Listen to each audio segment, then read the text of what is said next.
इतिहास कक्षा 12 छठा लेसन, जिसमें हम पढ़ेंगे क्रांतिकारी विद्रोह।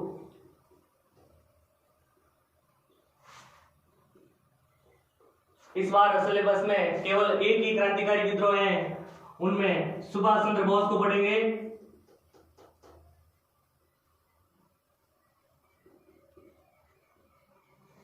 सबसे पहले इनका जीवन परिचय के सुभाष चंद्र बोस का जो जन्म है वह 23 जनवरी 1897 कटक पड़ता है अपने उड़ीसा में। सुभाष चंद्र बोस का जो जन्म है 23 जनवरी 1897 कटक उड़ीसा में हुआ था। सुभाष चंद्र बोस के पिता का नाम जानकी दास तथा माता का नाम प्रभावती देवी था।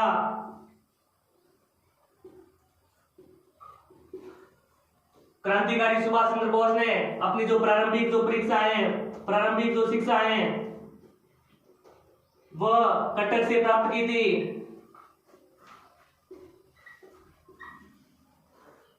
एक बार पुनः इनका जन्म 23 जनवरी 1897 उड़ीसा कटक, पिता का नाम जानकी दास, माता का नाम प्रभावती देवी, और इन्होंने प्रारंभिक शिक्षा अपने गृह राज्य उड़ीसा कटक से ही प्राप्त की थी। इनके जो गुरु का नाम था, जिसका नाम था चित्तरंजन दास,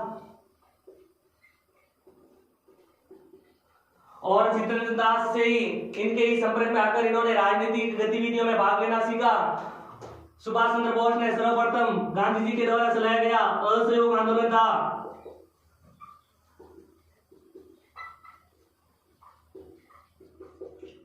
सुभाष चंद्र बोस ने सर्वप्रथम गांधी जी के असहयोग आंदोलन में भाग लिया था, और इस असहयोग आंदोलन में भाग लेने के कारण 1921 में इन्हें 6 माह की जेल हुई।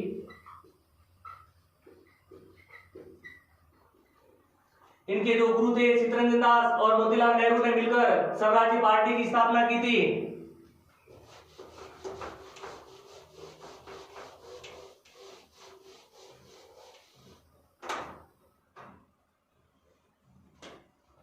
इसके बाद सुभाष चंद्र बोस के बारे में पढ़े हरिपुरा अधिवेशन।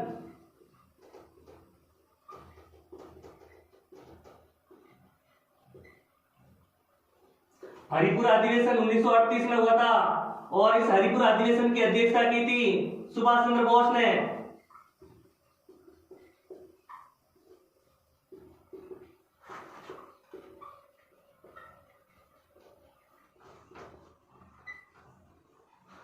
हरिपुर अधिवेशन के बाद त्रिपुरी अधिवेशन।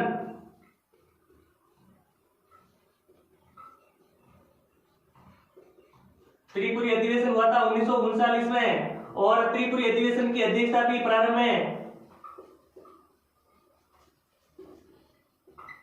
में अध्यक्षता सुभाष चंद्र बोस ने की थी।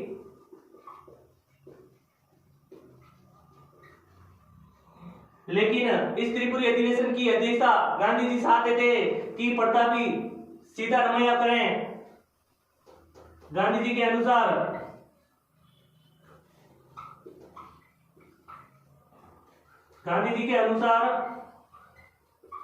त्रिपुरा अधिवेशन की अध्यक्षता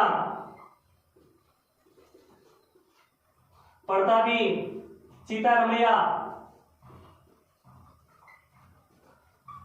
लेकिन इस सुभाष चंद्र बोस ने प्रतापी सीतारमैया को हरा दिया था, और इनके बाद गांधी जी और सुभाष चंद्र बोस के मध्य मनमुटाव होने लगा था। इस कारण सुभाष चंद्र बोस ने त्रिपुरा अधिवेशन से इस्तीफा दे दिया था, और बाकी टाइम के लिए इनकी अध्यक्षता डॉक्टर राजेंद्र प्रसाद ने की थी।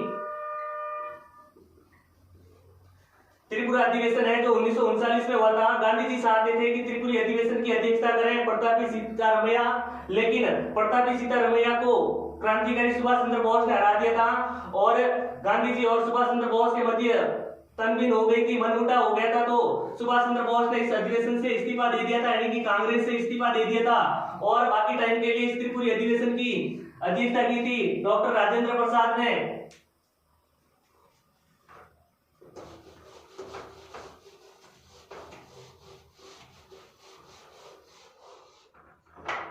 त्रिपुरी अधिवेशन से इस्तीफा देने के बाद सुभाष चंद्र बोस ने एक नया संगठन बनाया था। उस संगठन का नाम था फॉरवर्ड ब्लॉक।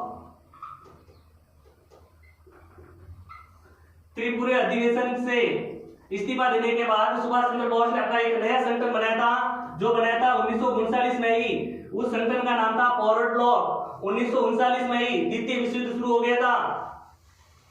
बात करें 1941 की, 1941 में जब अंग्रेजों को लगा कि सुभाष चंद्र बोस अगर यहाँ पर रहेंगे तो द्वितीय विश्व युद्ध में काफी अड़चन पैदा करेगा, तब सुभाष चंद्र बोस को कलकत्ता में कैद कर दिया गया।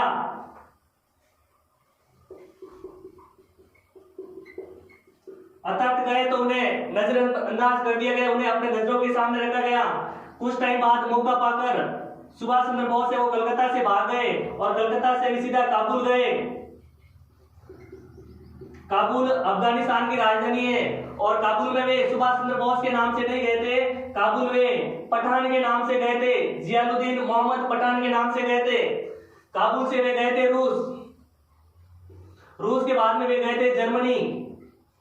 और द्वितीय विश्व युद्ध के समय जर्मनी का जो शासक था जिसका नाम था हिटलर, जर्मनी में सुभाष चंद्र बोस की जो प्रथम भेंट है वो हिटलर से हुई थी। और इसी हिटलर ने सर्वप्रथम सुभाष चंद्र बोस को नेताजी कहकर संबोधित किया था, पुकारा था।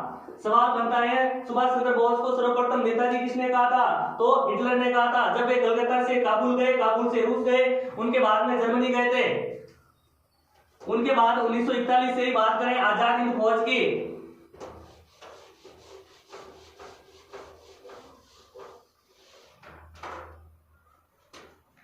आजाद हिंद फौज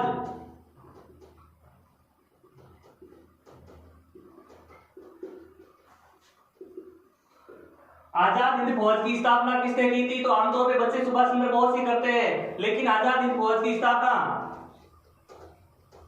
कैप्टन मोहन सिंह ने की थी। आजाद हिंद फौज की जो स्थापना है कैप्टन मोहन सिंह ने की थी, मलया में की थी और 1941 ईस्वी में की थी। आजाद हिंद फौज की स्थापना कैप्टन मोहन सिंह के द्वारा मलया में 1941 में की थी। इनके एक साल बाद यानी कि 1942 ईस्वी में बैंकॉक में रासबिहारी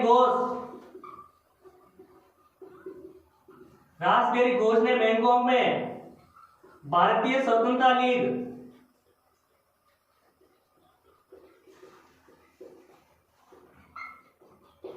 की स्थापना की। भारतीय स्वतंत्रता लीग की स्थापना की थी बैंकॉक में रासबिहारी घोष ने 1942 में। फिर जाके 1943 में आजाद हिंद फौज और भारतीय स्वतंत्रता लीग इन दोनों की अध्यक्षता करने को कह दिया था सुभाष चंद्र बोस को।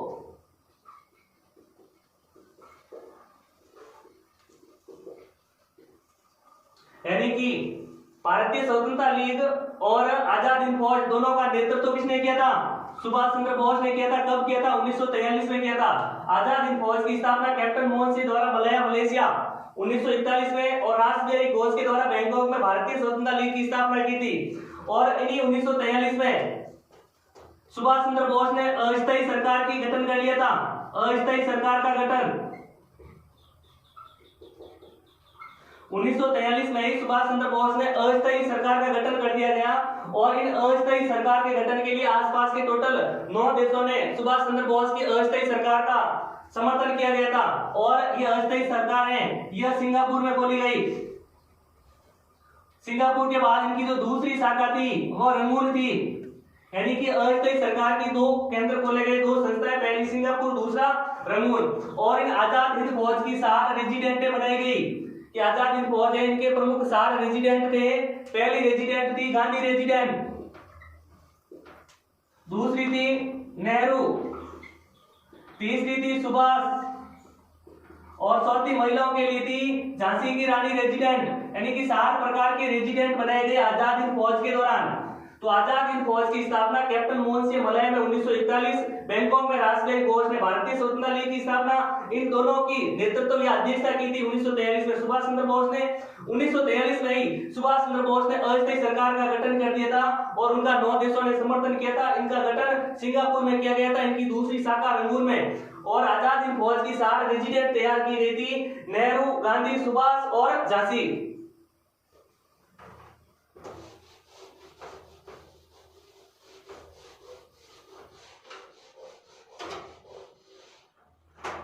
इनके बाद 1944 ईस्वी में सुभाष चंद्र बोस ने रेडियो प्रसारण किया था। रेडियो प्रसारण के माध्यम से सुभाष चंद्र बोस ने सर्वप्रथम महात्मा गांधी को राष्ट्रपिता का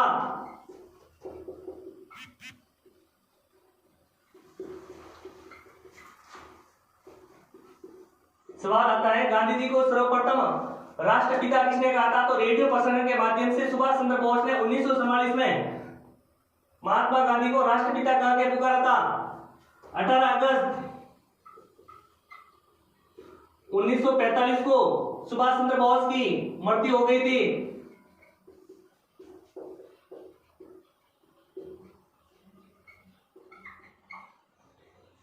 उन्नीस से याद करना है कि सुभाष चंद्र बोस ने सर्वप्रथम अंडमान को नाम चेंज करके रख दिया था शहीद द्वीप। निकोबार का नाम चेंज करके स्वराज्य द्वीप, और अंडमान और निकोबार द्वीप समूह पर सर्वप्रथम सुभाष चंद्र बोस ने भारत का तिरंगा फहराया था। और उन्हीं के दौरान इन्होंने दिल्ली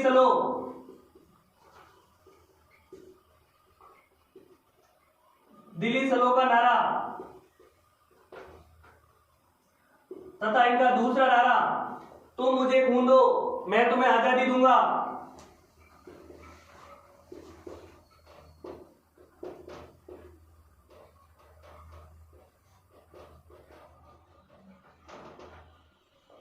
सुभाष चंद्र बोस के 2 नारे थे, पहला दिल्ली चलो का नारा, दूसरा तुम मुझे खून दो मैं तुम्हें आजादी दूंगा। तो इस प्रकार से अपना जो एक ही क्रांतिकारी था सुभाष चंद्र बोस वो पूरा होता है।